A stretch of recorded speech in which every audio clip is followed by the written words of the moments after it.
మూడుముళ్ళ బంధం పార్ట్ 48. విక్రమ్ వైష్ణవికి పెట్టిన బాడీగార్డ్ వైష్ణవిని బూర్కాలో ఉండడం వలన గుర్తించడు.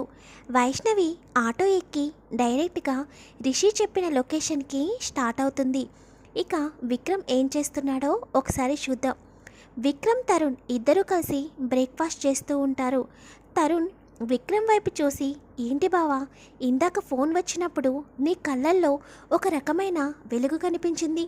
ఎవరితో మాట్లాడావు? అది కూడా కొంచెం నవ్వుతూ నార్మల్గా మాట్లాడావు. నువ్వు ఇంట్లో వాళ్ళతో తప్ప బయట వాళ్ళతో అంత కూల్గా మాట్లాడావు కదా అని అడుగుతాడు. దానికి తింటున్నవాడల్లా షాక్గా తరుణ్ వైపు చూస్తాడు. తరుణ్, ఏంటి బావా, నిన్నే అడిగేది, చెప్పవేంటి అని అంటాడు. అప్పుడు విక్రమ్ తరుణ్ వైపు చూసి, బయట వాళ్ళతో నవ్వుతూ మాట్లాడుతున్న అవసరం నాకేముందిరా, నేను మాట్లాడింది నాకు కావాల్సిన వాళ్ళతోనే అని అంటాడు. తరుణ్కి ఏమీ అర్థం కాక, నీకు ఇక్కడ ఫ్రెండ్స్ కూడా పరిచయం అయ్యారా బావా అని అడుగుతాడు. ఫ్రెండ్స్ అయితే ఎవరు లేని కానీ ఫ్రెండ్ కన్నా ఎక్కువ అని అంటాడు విక్రమ్. తరుణ్కి అర్థం కాక, బావా నువ్వేం చెప్తున్నావో ఒక ముక్క కూడా నాకు అర్థం కావడం లేదు అని అనగానే, ముందు ముందు నీకే అర్థమవుతుందిలే అని చెప్పి ఇద్దరూ కలిసి బ్రేక్ఫాస్ట్ కంప్లీట్ చేస్తారు. తర్వాత విక్రమ్ మరియు తరుణ్ చాలాసేపు మాట్లాడుకుంటూ ఉంటారు. వైష్ణవి టెంపుల్ దగ్గరికి ఆటోలో వెళ్తూ రిషి పెట్టిన మెసేజ్ను తలుచుకుంటుంది.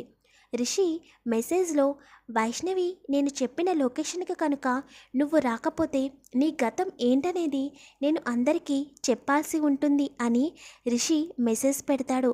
అది గుర్తుకు తెచ్చుకుంటూ వైష్ణవి మనసులో, అసలు ఎవడి వీడు, నా గతం గురించి నిజంగా వీడికి తెలుసా, లేకపోతే నాతో మాట్లాడడానికి గతం అంటూ టైల్స్ వేస్తున్నాడా, అసలు నేను ఈ విషయం గురించి విక్రమ్ గారికి చెప్పాల్సింది, కానీ వాడు నిజంగా నా గతం గురించి తెలిసే మెసేజ్ చేసి ఉంటే, అమ్మో, విక్రమ్ గారికి నా గతం ఎట్టి పరిస్థితుల్లోనూ తెలియకూడదు.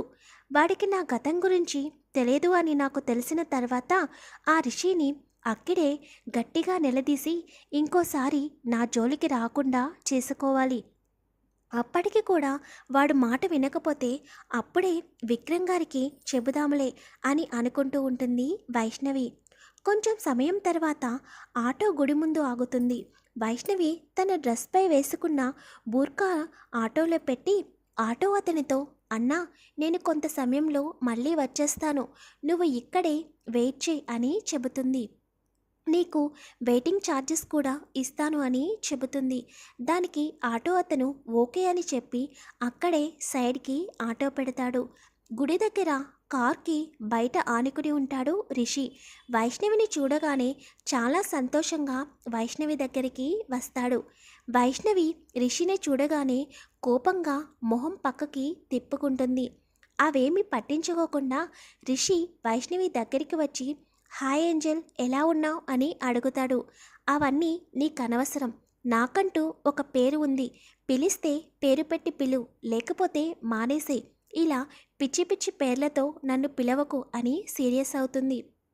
నేను అలాగే పిలుస్తాను, నువ్వు ఎన్ని అన్నా కూడా అంటాడు రిషి. మెంటల్ వాళ్ళకి ఎన్నిసార్లు చెప్పినా అర్థం కాదులే అని, ఇంతకీ ఎందుకు నన్ను పిలిచావు అని సీరియస్గా అంటుంది. అన్నీ ఇక్కడే ఉండి మాట్లాడుకోవాలా, లేదా గుడిలోకి వెళ్ళి మాట్లాడుకుందాం అని అంటాడు రిషి. రోడ్డు మీద ఉండి మాట్లాడడం కరెక్ట్ కాదని వైష్ణవి కూడా సరే అని ఇద్దరూ కలిసి గుడి లోపలికి వెళతారు. తర్వాత వైష్ణవి, నేను దర్శనం చేసుకుని వస్తాను అని అనగానే, నేను కూడా వస్తాను అని అంటాడు రిషి. అయితే ముందు నువ్వు వెళ్ళి దర్శనం చేసుకో, నువ్వు చేసుకున్న తర్వాత నేను చేసుకుంటాను అంటుంది సీరియస్గా. ఇద్దరం కలిసి చేసుకుందాం అని అంటుండగా, నీతో కలిసి దర్శనం చేసుకోవాల్సిన అవసరం నాకు లేదు అని వైష్ణవి అంటుంటే, ముందు ముందు నాతో కలిసి చెయ్యాలిలే అని నవ్వుతూ అంటాడు రిషి. వైష్ణవికి అర్థం కాక, ఏం మాట్లాడుతున్నావు నువ్వు అని సీరియస్గా అంటుంది. నువ్వు ఇలా ప్రతి విషయం ఎందుకు నాతో అంత సీరియస్గా మాట్లాడుతున్నావు అని అంటాడు రిషి.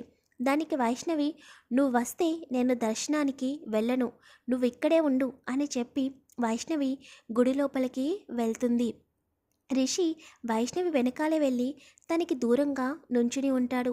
వైష్ణవి పూజారి గారి దగ్గరికి వెళ్ళి విక్రమాదిత్య పేరు చెప్పి తనపై అర్చన చేయమని చెబుతుంది. అది దూరం నుండి విన్న రిషి, ఈ అమ్మాయి ఏంటి తన బాస్ పేరు మీద అర్చన చేయమంటుంది? బాస్పై ఉన్న అభిమానమా లేక అంతకన్నా ఎక్కువ అని ఆలోచనలో పడతాడు. మళ్ళీ ఆలోచన నుండి తేరుకొని, అది అభిమానం అయినా ప్రేమ అయినా ఇంకేమైనా నాకు అనవసరం. ఒకసారి నన్ను పెళ్లి చేసుకున్న తర్వాత నన్నే తలుచుకోవాలి, నన్నే ప్రేమించాలి అని నవ్వుకుంటూ అక్కడి నుంచి దగ్గరలో ఉన్న చెట్టు కింద ఉన్న బల్ల మీద కూర్చుని ఉంటాడు. వైష్ణవి దేవుడికి నమస్కారం చేసుకుని బయటకు వచ్చి దూరంగా చెట్టు కింద కూర్చుని ఉన్న రిషి దగ్గరికి వెళుతుంది. రిషి వైష్ణవి రాగానే, అయిపోయిందా, దేవుడిని ఏం మొక్కున్నావు అని అడుగుతాడు. అనవసరమైన విషయాలు వదిలేసి అవసరమైన విషయాలు మాట్లాడుకుంటే బాగుంటుందేమో అని అంటుంది వైష్ణవి. సరే కానీ నాకు కూడా ప్రసాదం ఇవ్వు అని వైష్ణవి చేతిలో ఉన్న ప్రసాదం చూసి అడుగుతాడు. వైష్ణవికి చిరాకు వచ్చి తన చేతిలో ఉన్న ప్రసాదం మొత్తం రిషి చేతిలోకి పెట్టేస్తుంది. అంతా నేను ఇవ్వమని అడగలేదు, సగం నువ్వు తీసుకో అని అంటుంటే, అవసరం లేదు, మొత్తం నువ్వే తినేసే, ముందు నువ్వు పెట్టిన మెసేజ్కి అర్థమేమిటో చెప్పు అని చిరాకుగా అంటుంది. చెబుతాను, కంగారెందుకు అని నెమ్మదిగా ప్రసాదం తింటూ ఉంటాడు రిషి. తనంతలా లేట్ చేస్తుంటే వైష్ణవికి అసహనం పెరిగిపోతుంది. ఇతనేంటి ఇంత చిరాకు తెప్పిస్తున్నాడు నాకు? ఇప్పటికే గుడికి వచ్చి చాలాసేపు అయింది. విక్రమ్ గారు ఇంటికి వెళ్తే నేను ఫ్లాట్లో లేకపోతే ఎక్కడికి వెళ్ళావని సీరియస్ అవుతారు.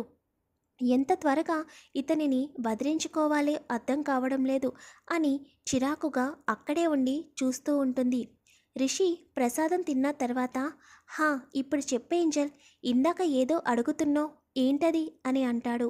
వైష్ణవికి కోపం పెరిగిపోతూ ఉంటే, అసలు వీడితో నేనేంటి మాట్లాడేది అని అక్కడి నుండి వెళ్ళిపోవడానికి ఒక అడుగు వెనక్కి వెయ్యగానే విరాజ్ సింహ అన్న పేరు రిషి నోటి నుండి వస్తుంది.